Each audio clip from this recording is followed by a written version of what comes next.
Here are a couple of different types of fraction buster problems that are a little difficult and with some factoring, you can tell by the directions here. So on this one here, you'll notice we have traditional terms that you've had in integrated 1 and 2, where you've got to find a common denominator and multiply all the terms by that common denominator to remove the denominators and have no more fractions. That's why it's called fraction busters. So if you see an x in the denominator, you have to choose it to be your common denominator. That way it'll cancel when you get to it. And then we take a look at the numbers, the 2, the 4, and the 12, and you have to find a common denominator for those. They all divide into evenly. In this case, it's 12. If you want to put 12x over 1, because you're a visual person, when you multiply these two fractions together, I like to cross reduce first. So for example, this x and this x cancel each other out. So I'll go ahead and scribble that out there and scribble that out. And then the 12 and the 2 reduce to a 1 and a 6. You'll notice if you do it correctly, you'll always have 1s in the bottom, which means the next thing you write doesn't have to be a fraction. So I have 6 times that 9, 54. And then you start all over again with the 12x. 12x times 1 is just 12x.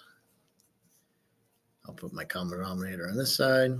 This fraction times our common denominator, again, the x's cancel. And the 4 and the 12 reduce to a 3 and a 1. And 3 times 3 is all that's left, which is 9.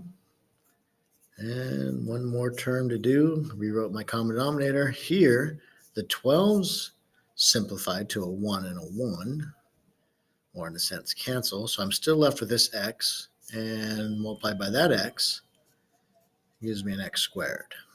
And nothing on the bottom again. So we fraction bustered. And we're going to get this thing ready to be factored. So putting everything on the right side, I see x squared, I see plus 12x. And subtract 45 if you subtract 54 from both sides.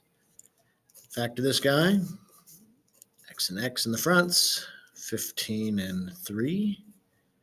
That'll get me my 45. Looks like I can make a 12 out of that, with the 15 being positive, 3 being negative. So I'm at negative 15 and 3. We're good to go.